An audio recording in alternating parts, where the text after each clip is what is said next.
Hey guys, BlackCross here, and I figure I'd do another random discussion video. This one is actually in regards to a few video game news that's been going on right now.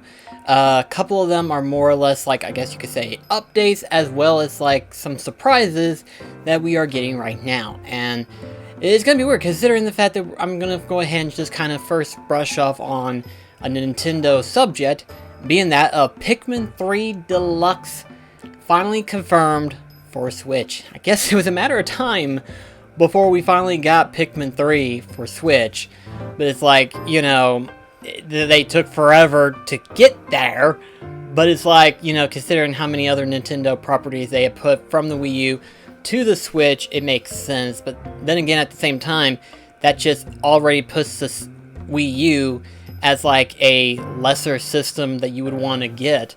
And it's more towards, like, I guess you could say hardcore collectors now, because the Wii U had a very, very small library, really, compared to most consoles. So it's like, yeah, it makes sense to go ahead and just collect the Wii U, get the Wii U, and get the games, because there's not that many of them. So it's like you can have a library, a complete library of games for the Wii U relatively quick. But I wouldn't say relatively cheap, because there already is a handful of Wii U titles that are considered rare, unfortunately. But aside from that, though, now that Pikmin 3 is finally soon to be available for Switch, which, in all honesty, I'm very happy. I'm very happy that we're finally getting it, you know. It's going to be out on October 30th, so any plans for Halloween? There's my plans, playing Pikmin. It's kind of sad, too, because really, me and Delmar doesn't really get any trick-or-treaters here at all, so it's like, you know. But then again, at the same time, I've heard people say that Halloween might be canceled. I sincerely doubt it, but at the same time, you know, you're not going to have your, like, traditional trunk-or-treat and stuff that kids usually go to, these events and stuff for, like, Halloween and everything. And it's like, I think those would be canceled due to the pandemic that we are currently in right now. So I have no doubt in my mind that Halloween, for the most part, is going to be canceled. But hey, in my case, I get to enjoy a little bit of peace and enjoyment out of Pikmin. But not only that, but there's also going to be some extra stuff, you know. One of them is that it's going to feature the DLC with Olimar and Louie. And then, of course, it's also going to feature some, like, achievement type thing with the badges and stuff, as well as a Bulbapedia. Technically, that's more of a Weeklypedia type thing, Pikminpedia or whatever. But it's like, this is technically an official Nintendo thing, you know. So it's like, it's going to be interesting to kind of do like a completion run for Pikmin, which is very nice because, you know, one of the things that Pikmin 1 is that it's relatively short. But then again, you got Pikmin 2, which expands it, you know. And then Pikmin 3 more or less refines things, makes it fine-tune adjustments and stuff. But one of the bigger subjects is, how is it going to play on the Switch? Technically, and I say technically because technically, you know, I'm not fully informed, but technically, the Switch, not the Lite, the Switch, with the Joy-Cons have a form of motion controls. And if I'm not mistaken, technically, actually, I'm going to check real quickly just to make certain. Okay, yeah, they don't actually have a... Oh no, well, this one actually does have something, but I don't know if that contributes to it. But I imagine you could actually do motion controls with Pikmin 3. Now, as to, like, if that's going to be 100% confirmed as to that's going to be the case, I don't think it will be. I think it's going to be more or less of a, you know, regular controller scheme, which in all honesty, Pikmin 1 and 2 actually had normal controls because they were both released for the GameCube. Whenever they ported it for the Wii, they included the ability to use motion controls. That more or less became a staple for the Pikmin series, because when Pikmin 3 came out, you know, you had the Wii U gamepad, but that they still use motion controls from the Wii U and nunchucks, or the Wii Remote and the nunchucks. So it's one of those things where it's like, yeah, control-wise, it's going to change a little bit, but technically nothing compared to what we're normally used to from Pikmin 1 and 2 on the GameCube. But I guess, depending on when you became a fan of Pikmin, it might differ. You might be a fan since the Wii days, so you're used to the motion control ideal. But who's to say, really? We don't really know. They haven't really shown how the gameplay is going to function. I imagine they'll definitely do a mini direct with Pikmin 3 Deluxe, discussing all the smaller details. Because they did that for Paper Mario Origami King whenever it was getting ready to come out the next following month.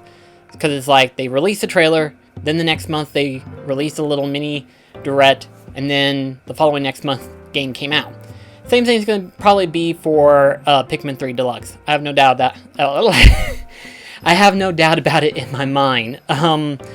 If it sounds like I'm acting funny, I do apologize. I guess I'm kind of like getting loopy here or something. I don't know. But anyway, but there is another Nintendo subject that I want to go ahead and talk about, because it kind of involved the ideal assumption that I was having for Pikmin and other games and stuff. So technically there is I suppose a rumor, but more or less because of the fact that Taiwan has a rating system for No More Heroes for Switch. Not No More Heroes 3, but No More Heroes, the original first one, for Switch. This is confusing considering the fact that technically there hasn't been a confirmed announcement for a re-release for No More Heroes for Switch. It has not been 100% confirmed, considering the fact that, you know, in the years during development of No More Heroes 3, we have not seen any announcement details of any of the two previous No More Heroes games being re-released. In fact, technically speaking, No More Heroes 1, the only time it ever got a re-release was that whenever it came out for the PlayStation 3. And so, since then, we've never seen another re-release. We haven't seen Desperate Struggles, which was the sequel. We haven't seen a re-release of that, nor have we seen another re-release of the original. So it's one of those things where it's like, I don't think that that's 100% accurate, nor is it confirmed.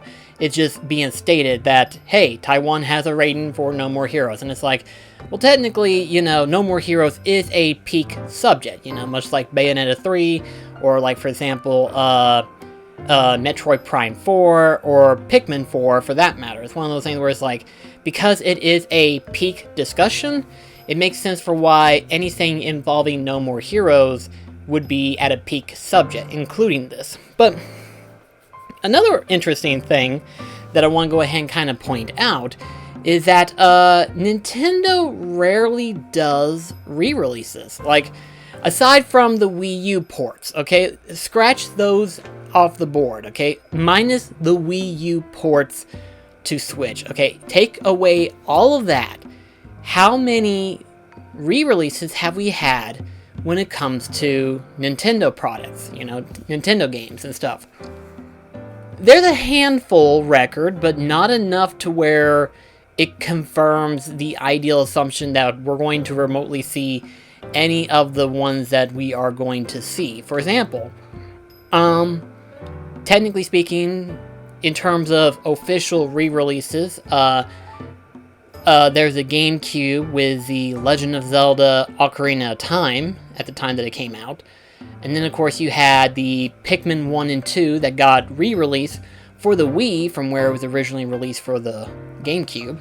And then, of course, you had the Mario's All-Star Pack that got released for the Wii, but that was a port of the All-Stars Pack. Technically, we also had Twilight Princess as well as Legend of Zelda Wind Waker, but from what I've heard, Wind Waker is considered like some kind of a remake almost, even though it kind of has the same similarities to the original, but it's slightly better in terms of graphic. I'm not sure. I may have got that completely wrong, but most commonly though, we see both, like, for example, Luigi's Mansion from where it was on the GameCube being ported over to the 3DS, and then of course you had Majora's Mask being also put for the 3DS. And it's one of those things where it's like, we don't really have a good, accurate track record of re-releases or according to what some people would suggest, a collection set per se. So it's one of those things where it's like, Nintendo doesn't do that a lot. So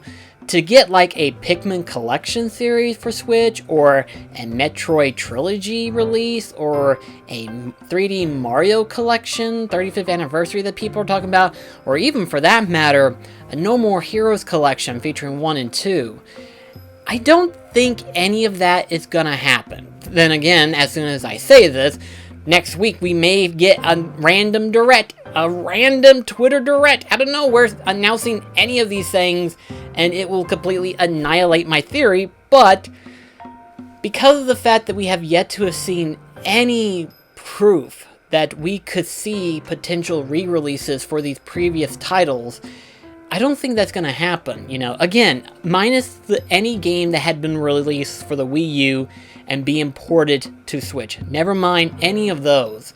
We're talking like any random game that we technically wanted for the Switch. I don't see that actually happening, you know. As much as I would love to see a Pikmin collection. I would love to see a No More Heroes collection. I would love to see any of the following things being released. But will that happen? There's a good chance that probably not, unfortunately. As much as I hate to admit that, I don't think that's going to happen. I wish it would, and I think Nintendo really needs to invest in that ideal, especially whenever you talk about these series that are fixing to come out. You know, you do need to kind of reinvest in the series to where, you know, number one, it increases profit, but number two, it increases the audience of interest. Then again, Nintendo has proven time and time again that they're not about profits. You know, they've never been about profits, even though they should, but they're not. So it's like, on the one hand, it's kind of good, but on the other hand, it's kind of bad. It's a weird subject, what it is. But on the final subject that I actually wanted to talk about is the most recent announcement, being that of Shin Megami Tensei Nocturne HD Remastered. So yeah, we have updates on that. What do you mean by updates? Well, recently on Twitter, they announced that Dante will be making a return to Shin Megami Tensei Nocturne. If you don't know, technically, the original trailer for the HD remaster was that we were going to get the Japanese version, which has Raudu Kakira, the main character from Devil Summoner 1 and 2. So it was interesting because at the time I was like, oh, so this is going to be the Japanese version. That's really cool. That's interesting, you know, right? But there were some people who's like, why are we getting the Dante one? And it's like, well, technically this came out in Japan, so therefore it makes sense for why as an HD remaster we would get this one. Obviously, it makes sense, and it's really cool because that means for most of us here in America that never got to experience that portion, we get to experience something new a little bit, you know. While it is the same game, we are experiencing it a different way. So it's very nice to actually have that. But recently, it has been confirmed that they are going to do a DLC release with Dante. So it's kind of interesting how that ended up being the case. And it's one of those things where it's like, on the one hand, I'm kind of excited because that's actually good. But on the other hand, I am kind of confused as well as kind of slightly irritated. Not to a point to where it completely disses me off or anything like that, no. But it's more of the, aren't you kind of charging it a little high there? What I mean is, of course, is the price of the DLC. Yes, technically this is going to be a DLC that you can purchase and it will be added into the game. So the price of it, according to yen currency, it says 980 yen, which convert to American dollars is 918. And if I had to take a wild guess, and I'm probably accurate on this one, it may very well be rounded up to 999. So it's one of those things where it's like, that's kind of high considering what it is. But then again, I actually decided to look into it further just to see, you know, how this is going to work. But according to what is stated, when you start a new game, you can choose which version to play if you have the DLC for Dante. So in other words, you can either play the portion game that features the main character from Devil Summoner, or you can play the version that has Dante in it. And it's one of those things where it's like, technically, there's not much of a difference other than just the character appearance. So it's one of those things where it's like, really, to pay $10? Record, it is a story portion, and record, it is controlling having Dante in your party potentially towards the end of the game. But it's like, technically speaking, you know, I don't know. It just, to me, it feels like they kind of overpriced it. I'm not saying that it should be cheaper, but I'm just saying it needs to be fairly priced considering what it is that you're actually getting.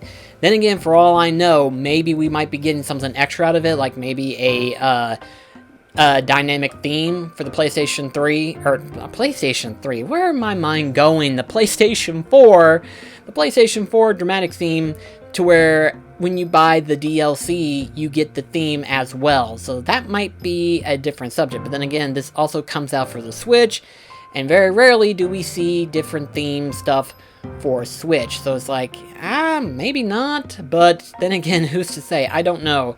I just thought it was just weirdly priced is all, you know. Like, it would be one thing if it was cheaper, like $7.99 or something like that. That might be a little bit fairer, and I'd be a little bit more lenient to actually want to get it almost instantly. But $9.99, that seems kind of high, even for DLC, and even for just like a character swap, you know. Now, some people may argue and say, like, well, technically you're getting Dante, so technically that would be a completely different game. Yeah, but if you symbolize both Dante and the other character, they're basically in the same position. So really, when you think about it, aside from dialogue chances, you might as well say it's just a character swap, really, when you think about it. So it's like, yeah, really, you can argue and say that it's kind of like character skin almost. So it's like, would it really be that hard to program the game? But I'm not sure. Maybe there's something else to it. Maybe, and hopefully that might be the case, is showing the case in Japanese trailers and stuff, as well as Japanese demonstration when they're looking at the HD remaster. It looks like they may actually feature voice acting in the game, you know. Again, back whenever I talked about the trailer, I said that it may feature voice acting, but at the time, I wasn't 100% sure because it could be because of a trailer thing. Because the original game never had voice acting, technically. It never really had. So, maybe in this remaster, we may actually get a voice cast than what we had in the originals. Because in the Japan version, when people were playing the demo and demonstrating the game, they had some voice actors, actually. And so it's like, okay, so this is the Japan version. Could we have voice actors appear in the remaster when it comes out in America? Is that possible? Personally, I don't think that's going to happen, but if we end up actually getting voice actors, that would actually be really awesome. That would be really cool. In which case, that actually might make even more sense in regards to the DLC pricing, being that of having the voice actor of Dante. But then again, that also depends on which one they get, because keep in mind, the design for Dante in Shin Megami Tensei Nocturne was based off of Devil May Cry 2, technically, and that was a completely different voice actor at the time that that game was developed, versus the current gosh, slip of the tongue right there. The current voice actor for Dante that we have right now. So I'm not sure if they're going to use the current voice actor, or if they're going to try to mimic the voice actor that was originally cast for. I'm not sure. It'd be interesting to see how that's going to turn out. It is something that we're just going to have to wait on, because unfortunately, we won't get it until spring of next year. When of what spring? We don't know currently right now. We can only assume that can either be an April or May release, because over in Japan, they're going to get their copy of it in October. So that's going to be something interesting to hear, you know, just to see how many people are talking about it and stuff like that. And of course, obviously, so some people are afraid of spoilers, but really the game has been out for as long as it has, so if you're not familiar with Nocturne, then chances are you're going to get spoilers anyway, just from people who have played it, years ago when it first came out for the PS2 and stuff, or even afterwards. So, but either way, again, I'm not sure about the pricing, but I guess it just depends on how the process goes and stuff like that. Either way, I am excited. I'll definitely get the DLC just to have it, you know, be like, because my first initial playthrough is going to be just to play through the Devil Summoner character, you know, because I want to experience the new stuff that I never got to experience, that I normally would never experience, because it's finally here in America, much like how Kingdom Hearts Final Mix was, you know. And then I'll probably replay through it again, obviously, but have Dante appear naturally. So it's gonna be interesting. It's gonna be interesting to see where this goes from here. But either way, guys, thank you so much for watching. I hope you don't mind this clash of like interesting thoughts and opinions on certain things, because while it is kind of like jumbled up into one video, there's not a lot to go on when it comes to discussions and stuff. Anyway, thank you so much for watching. Let me know in the comments below, what do you think of any of this and all that stuff? Do you think we could still get like collection sets for some of these game titles for Switch in the upcoming future? Keep in mind, we are already past halfway through of the Switch's lifespan, so who's to say, really? How excited are you for Pikmin 3 Deluxe? I know I'm very excited for it. And what are your thoughts and opinions on Dante being DLC for Nocturne? Personally, again, I think it might be a little bit overpriced, but chances are we're still going to get it regardless, because it's Dante. We'll do it for Dante. So anyway, guys, thank you so much for watching. See you in the next video. Take care, guys.